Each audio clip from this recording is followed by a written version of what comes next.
కొత్త ప్రభుత్వంలో సంక్షేమ పింఛన్ పంపిణీ ప్రక్రియ విశాఖ జిల్లాలో పండుగ వాతావరణాన్ని తలపించింది.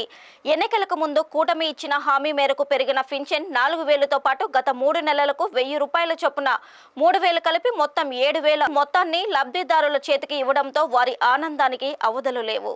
విశాఖ ఉత్తర నియోజకవర్గం పరిధిలోని జీవీఎంసీ 44వ వార్డులో ఎన్టీఆర్ భరోసా పింఛన్ పంపిణీ కార్యక్రమంలో స్థానిక ఎమ్మెల్యే విష్ణుకుమార్ రాజ్ పాల్గొన్నారు. ఇంటింటికి వెళ్లి పింఛన్ పంపిణీ చేశారు. వీరితో పాటు కూటమి పార్టీల నాయకులు పాల్గొన్నారు. ఈ సందర్భంగా ఎమ్మెల్యే విష్ణుకుమార్ రాజ్ మాట్లాడుతూ విశాఖ ఉత్తర నియోజకవర్గంలో 14,597 మంది లబ్ధిదారులకు 14 కోట్ల పంపిణీ చేస్తున్నామని, ఉదయం 6 గంటల నుంచి లబ్ధిదారుల ఇంటికి వెళ్లి పింఛన్ పంపిణీ చేస్తున్నామన్నారు. పింఛన్ పై వైసీపీ నాయకులు దుష్ప్రచారం చేశారని, కానీ ఇచ్చిన వాగ్దానాన్ని కూటమి నిలబెట్టుకుందని సగర్వంగా తెలిపారు. కాగా పింఛన్ అందుకున్న లబ్ధిదారులు తమ ఆనందాన్ని వీబీసీ ఆన్ టీవీతో పంచుకున్నారు. తమకు ఎంతో ఆనందంగా ఉందని, ఇచ్చిన మాటను నిలబెట్టుకున్న ముఖ్యమంత్రి చంద్రబాబు నాయుడుకు రుణపడి ఉంటామన్నారు.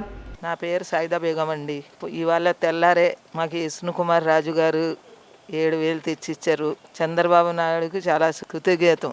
3,000 కూడా మాకు నెలకి ఇచ్చారు. ఇవాళ ఈ నెల 7,000 తెచ్చారు. వర్షం పడినా సరే పొద్దున్న 6 గంటలకి తెచ్చి మాకు ఇచ్చారు. చాలా చాలా థ్యాంక్స్ అతనికి. ఇంకా మాకు ఏమైనా అవసరం అయితే అతను మాకు సాయం చేస్తారని మేము మళ్ళీ కోరుకుంటున్నాను. నేను నా పేరు నాగరాజన్. మా అబ్బాయి వికలాంగుడు అండి. విష్ణుకుమార్ రాజు గారు ఉదయం వర్షం పడినా ఇంటికి వచ్చి ఫంక్షన్లు ఇచ్చారు. మాకు ఎంత ఆనందంగా ఉంది. ఎల్లప్పుడూ విష్ణుకుమార్ రాజు ఎమ్మెల్యేగా గెలవాలని మనస్ఫూర్తి కోరుకుంటున్నాను. చంద్రబాబు నాయుడు సీఎం అవ్వడం మాకు ఎంత ఆనందంగా ఉందండి. ఇప్పుడు 7,000 రూపాయలు నాకు పెన్షన్ ఉంది సార్. నాకు 7,000 రూపాయలు అందుకండి చాలా సంతోషంగా ఉంది.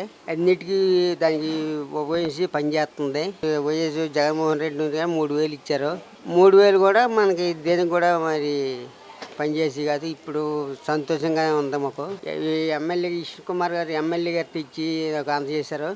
కూటమి ప్రభుత్వానికి మేము ధన్యవాదములు తెలియజేసుకుంటున్నాము. ఎప్పుడు కని విని ఎరగని రీతిలో అంటే ఒకే రోజు సుమారు 65,18,000 మంది లబ్ధిదారులు అంటే పెన్షనర్స్కి సుమారు 4,408 కోట్ల రూపాయలు ఈ ఆంధ్ర రాష్ట్రంలో డిస్ట్రిబ్యూషన్ చేయటం అంటే భారతదేశంలోనే ఎక్కడ ఏ రాష్ట్రంలోనే చేయనటువంటి విధంగా చంద్రబాబు నాయుడు గారు ఈరోజు చేస్తున్నందుకు చాలా చాలా ఆనందంగా ఉంది. ఎవరైతే పెన్షన్దారులు ఉన్నారో వారికి అంతకుముందు 3,000 రూపాయలు వచ్చేవారికి 6,000 రూపాయలు, అట్లాగే 4,000 రూపాయలు వచ్చేవారికి కూడా పెద్ద ఎత్తున 7,000 రూపాయలు ఇవ్వటం జరుగుతుంది. వాళ్ళంతా చాలా ఆనందంతో ఉన్నారు. ఇచ్చిన మాట భారతీయ జనతా పార్టీ, తెలుగుదేశం పార్టీ, అట్లాగే జనసేన పార్టీ 3 పార్టీల కూటమితోటి మేము అత్యంత మెజారిటీ మాకు ప్రజలు ఇచ్చారు.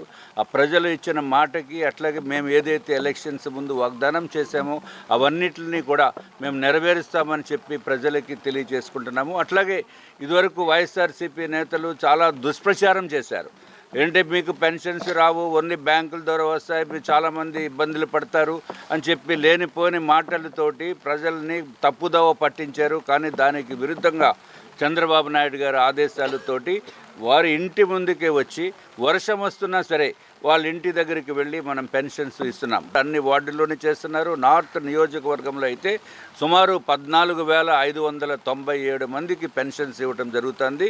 దానికి టోటల్ కాస్ట్ చూస్తే సుమారు 14 కోట్ల రూపాయలు ఇవాళ డిస్ట్రిబ్యూషన్ చేయడం జరుగుతుంది.